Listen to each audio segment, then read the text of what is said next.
All right, second part. Welcome back. And my hair is getting done. I always use the camera as a mirror. I'm sorry, that's sickening. This is what society does to us women. We're obsessed with beauty marks, with wrinkles, with how do we look, how do we sound.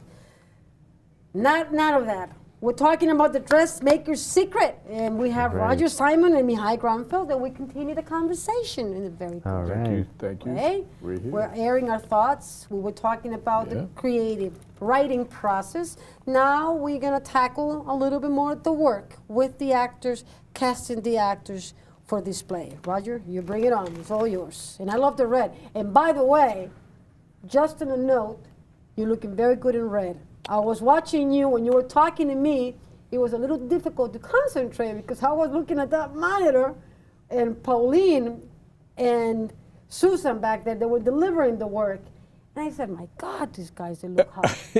You look so good in red. Beautiful. With the white background, looks perfect. Well, I'm trying to compliment you. Yeah, I know. We were connected. With the red. With the red people. With the red With the red people. Very happy to be red. Very proud. Thank you. Me too. Who wants to be white? Yeah, right. Well, we got white behind us. We are white back. The actors, casting the actors for this process. How does it work? I know that you know a lot of them. Yep. So. Actually, for me, I thought the casting would be easier because I work with so many in my studio, and I've worked with so many over the years. But ultimately, though, there were only 4 people in this play, and we did 3 readings, 1 at Vassar College, and then I brought the play after a couple of other drafts. We went into my Simon's studio in New York, and we did 2 readings there.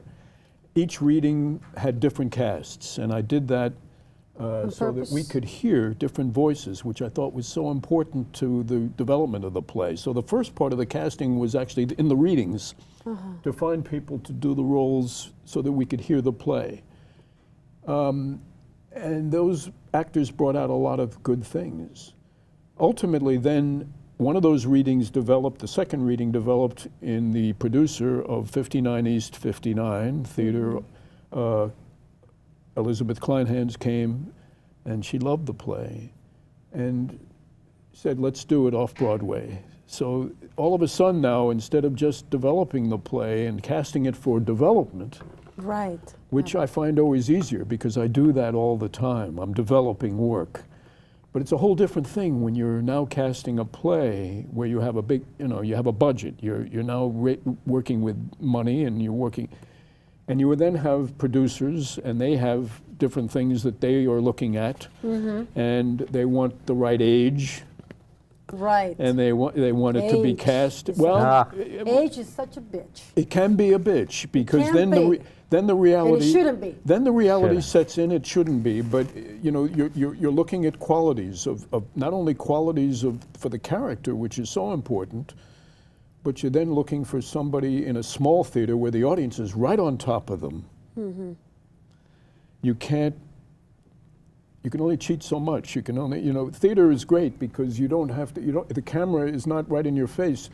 You can actually have people in a larger theater, you can actually do things with people that aren't exactly right, because you can do that. But when you're working in a small theater, it's almost like film. You're right on top of them. So the characters had to be exactly what the roles were. This was really small theater. Very it small. Was like 2 feet from your character. And the audience is as close as we are. Right. So then I began to search for different people in addition to the ones we had, and I had to admit to myself that a lot of the people that I thought of, I'd worked with a long time ago, and they were no longer the age that I remembered them. Oh, wow. And they were wonderful actors. Oh, God. But it's sort of like when people that I thought of, like I think of myself still as 40 years old or 35. No, I'm only 42 now. So all of a sudden, good. Thank you very much. Good. I appreciate it. You're full of life. So I had to say, For free. let's do this the right way, quote unquote, if there is a right way. And I got a casting director. Now, I hadn't done that for some time. I usually just cast myself. Right. But I went and got a terrific casting director, Pat McCorkle. And I actually interviewed a number of casting directors first because I really felt this was very important to make the right decision. I really wanted to feel comfortable about somebody I was going to work with. And Pat I had known from before, and so we worked very together, and I brought Mihai in and Sarah in because I wanted them to be very much a part of the casting process. They said, no, you cast it, Roger. I said, no. I said, I'm going to cast it, but this is something we've worked at together. We've been a team. So they came in, and we had first an open call at Equity, so a lot of very good people, and then we went to McCorkle's office and we did casting there. Ultimately, I cast people I never knew before. That's good. It's very scary. Yes, it is, but that's Because the only way to learn to see what's out there too, Roger. I mean, I really thought I would work with people that I had worked with before. It's always, you know, you feel comfortable, you know their work. We had some wonderful performances in the readings. But ultimately, it came down to people that Pat McCorkle did bring in. I brought in my people that I knew as well, and we had a lot of readings, and I tried to keep totally open, which is also hard, because you have favorites that you've worked with, and you really want to work with those people. But Sarah and Mihai didn't know those people, so they were objective about it, and they would say to me, Roger, this is what we think, and I had to listen to them and to Pat McCorkle, who brought it.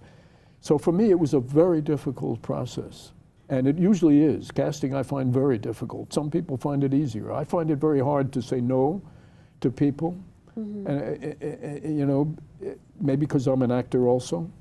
But ultimately, that's what it is. You have to kind of say no to a lot of really great people. We picked a great group of people, but I didn't know it at that time. Even though they were very good in the actual auditioning, you never know. Right. Some people are terrific auditioners. But then they suck. And then they suck. And they have to work together. No, but I mean, and some people, like better. Some people, like the famous case is Bob De Niro, could not read. And Shelley Winters had to break people's arms to get them to bring young Bob De Niro back for callbacks, because those people would say, Shelley, this guy can't do it, and he can hardly read. And she said, what, are you kidding? He's the best actor in New York. So, I mean, the best actors are not always the best auditioners. It's so true, and not the best readers. So we went in, and I always say to people, don't be the best actor if you want to work. Be the best reader. Because then you get the job. Then you only have to be good. You don't have to be great, but when you read, you have to be great to get the job. Right on. And so I cast, and luckily, we had 4 people that, even though one of them was in my studio, and Robert Gregory, continued in the role, and he's been one of the actors I've worked with many times, and he was absolutely right, and we all agreed. But the other 3, we were very lucky. They were recommended, they had good credentials, but so did a lot of people. But when you get them into the room, you never know, A, if they're going to actually work together well. Right. They might be great individually, but you never know. Chemistry is everything. And it worked out, and it doesn't always. And I didn't know that until really the first week. And finally, in that first week, those people, Tracy Sallows, Carolyn Kozlowski, Brian Burton, and Robert Gregory, they bonded. And it doesn't always happen. And once that happens, Sissy, your job becomes very much easier, because you kind of then suggest and you give things, but they start to interact in a way that things grow on their own, organically, which is the best way I think you want to have things happen, so that you don't dictate everything. You give seeds, you give suggestions, you give certain moves, and the rest just kind of develops. And that's a dream for a director. It's not that it ever becomes easy, but it becomes so much easier, because now you really are watching something organically grow, rather than you're giving everything to them and they're doing it. And you know, that's harder. That's harder, because they're just doing what you told them to do. Now you're giving them suggestions, and they're taking it and giving you so much more than you suggested. and coming up with things that you never thought of. So that was the process that went into the casting. It was very difficult for me personally, but ultimately it was very gratifying, very gratifying. What happens when he loses it? Mihai, was it time they went to rehearsal and said, oh, Roger, I don't know, man. I don't know. I'm just a little... He didn't lose it. He didn't lose it. He didn't lose it. He didn't lose it. He held it together, right? He held it together, but he wasn't always the right person, meaning he Right. didn't always have it exactly. Yeah. He was open, as he says. He was open, and we put a lot actors to play, to rehearse together different things, you know, and see how they work together, the chemistry. And at the end, we all had to sit down and try to see which one worked, which are the 4 actors together. And in the end, I thought he was quite open to other people's suggestions, and he never lost it. It's pretty good. What was the biggest obstacle of this production? What was the biggest problem, the biggest obstacle in terms of production, in terms of like ideas? Was something that was difficult about this work? Yeah, for me, in rehearsal, with a new play, of course, you're always questioning, even if you believe in the play, there's always there's always a certain amount of questioning of how good it really is from all of the people involved. Meaning, each line, does that make sense? Right. Is that line written in a way that the audience is going to get it?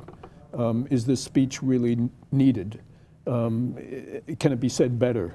There's always I mean, that's always, you're always questioning a new play, which you don't do with something like A Streetcar Named Desire. You know, but a new play, that's always an added ingredient when you work with a new play. But I would say that was never that difficult because they were very open Okay. to any suggestions that had to do with a line being looked at again and being rewritten. And we communicated through rehearsals. They were not there all the time. They came in for run-throughs, but we would always, you know, through emails and conversations, ask Mihai and Sarah about things, and then they would say, go ahead, you know, or whatever.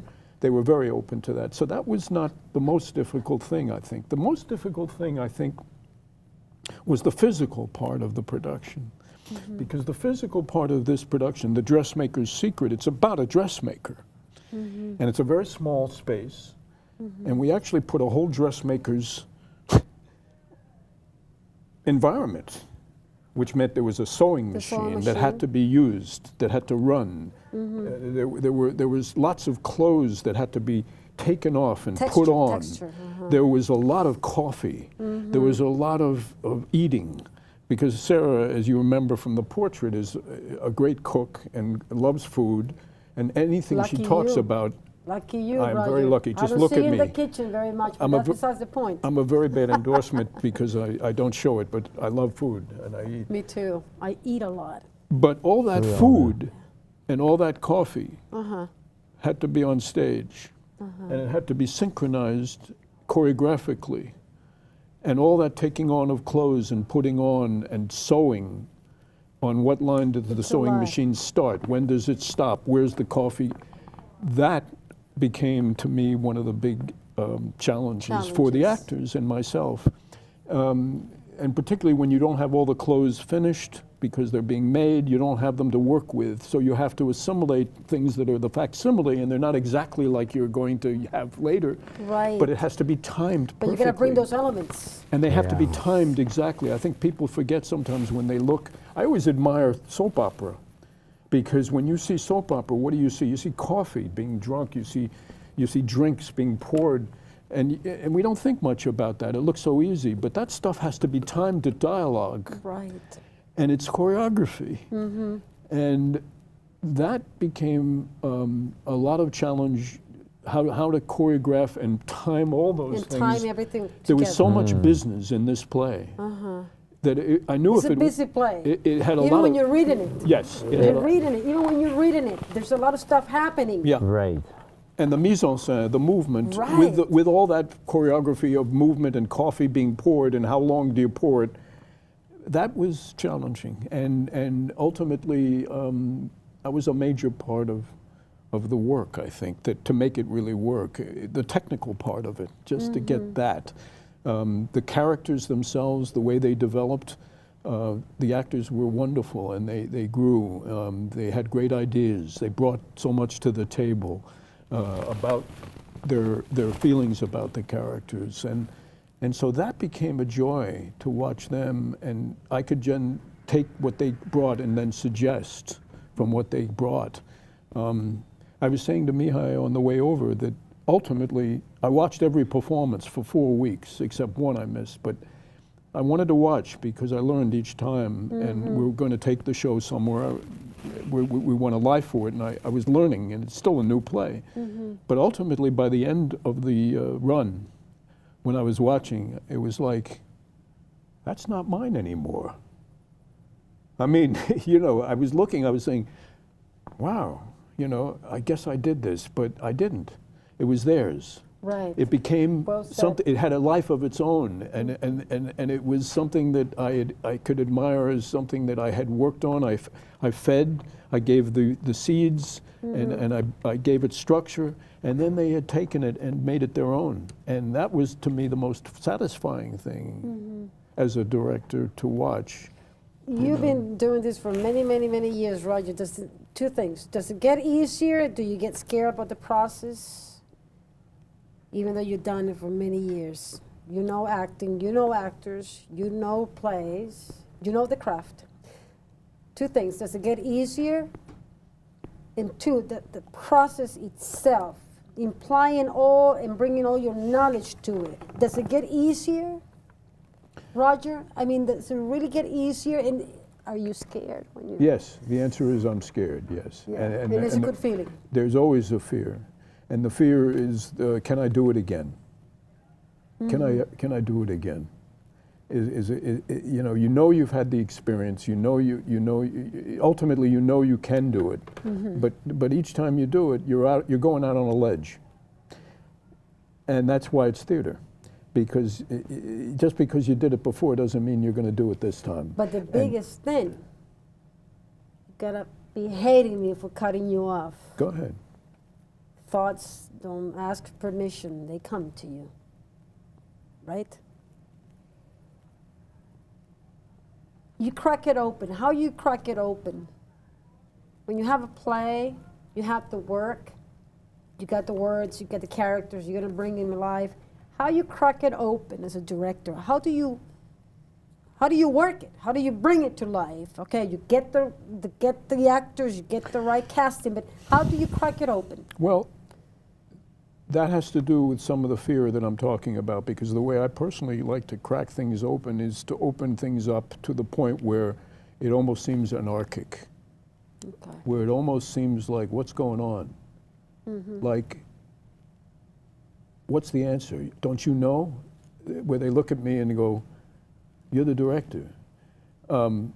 Because ultimately, you want to seem like you don't have the answers, so that you can find them together with 4 other people or whatever the number of the cast is. You have to give the feeling that you are in control of it enough, and that you have the feeling of what the play is about, without saying, I'm going to give you everything about you need to know about this play and you'll just do it.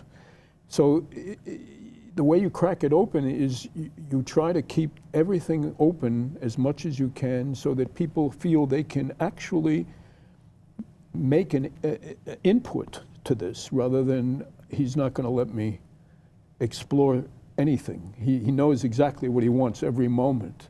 So I'll just wait for him to tell me. Right. And sometimes I've worked with directors who know what they want, and they give it to you every moment. So what would be the expectations from the acting point of view, from actors? What are the expectations?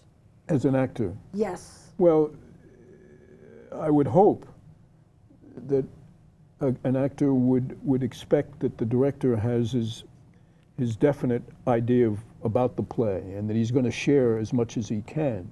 But I would hope, both as an actor and a director, that the rehearsal process is a very open one, that you are able to say to, as a director, you know, I don't know.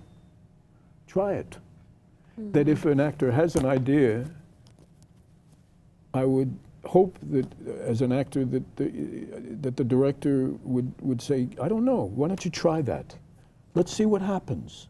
Rather than, no, that's not going to fit. Don't even try it. I would hope, because sometimes, often, when you think not, it actually is right. That you see something that intellectually you say is wrong, but you see it and it's totally different. It actually does work. And you have to kind of be open to that, not be scared to try that, and not be scared. But some actors, you know, get very nervous when they feel a director's too open.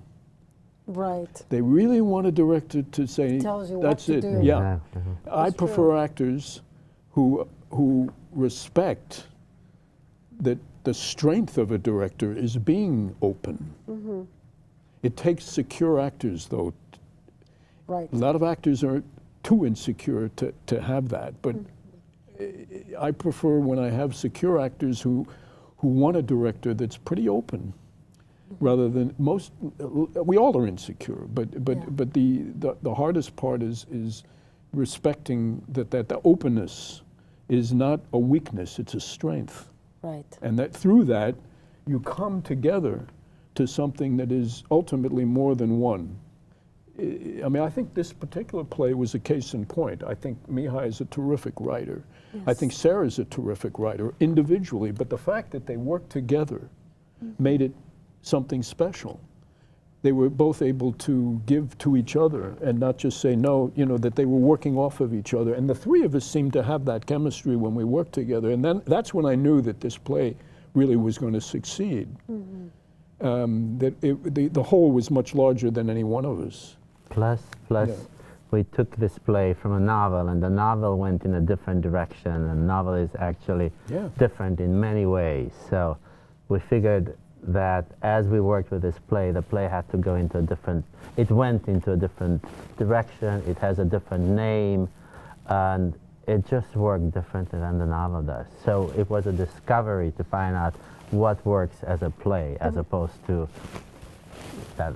It doesn't have to follow the novel. Right. It has its own idiosyncrasy. What about making a movie out of this? We're working on that. You're working on that, but it's got to be top secret information. Obviously, you can't deliver that, but this is a movie, guys. I think you're right, Sissy, and I definitely feel This that. is a movie, I because the definitely first thing feel when I that. read the first page, I said, okay, let me see, this is a film.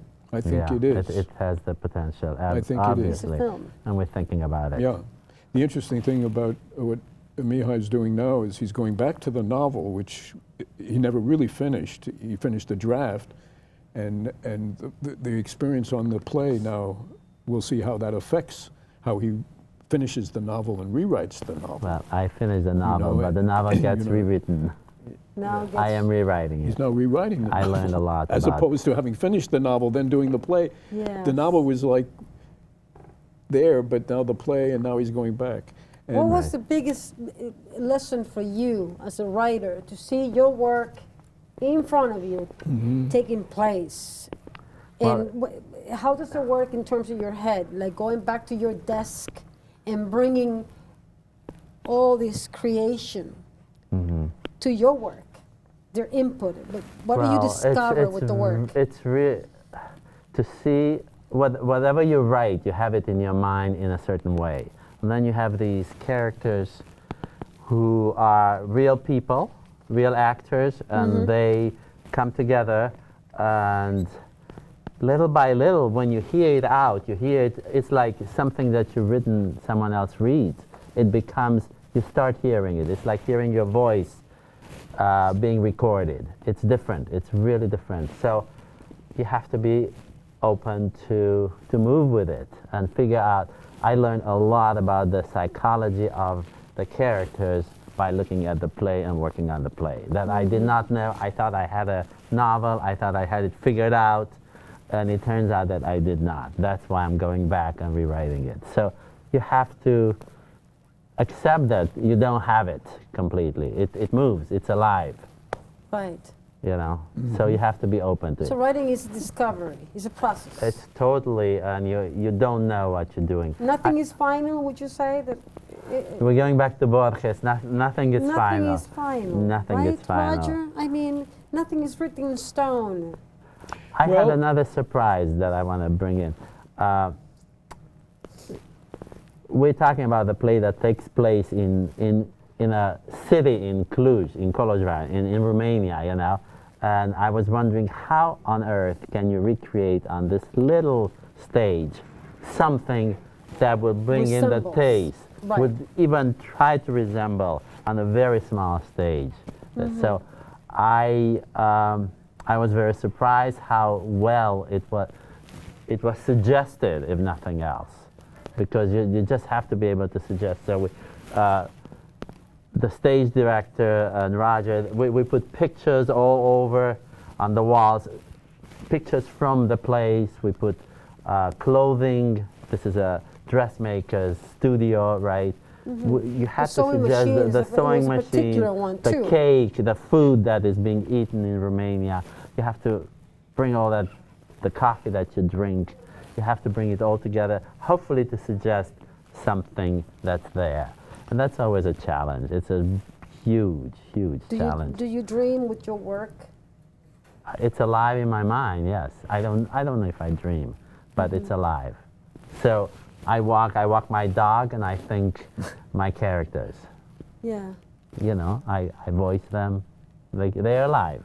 They're real people, just as much as anyone else. Would you say that we were talking right before the show that it's Pauline is coming out, so we're gonna wrap it up. I can't believe it. Time is going out. Again. Again, I'm getting warmed up, ready to go, and there we Here we go. go. The show is over.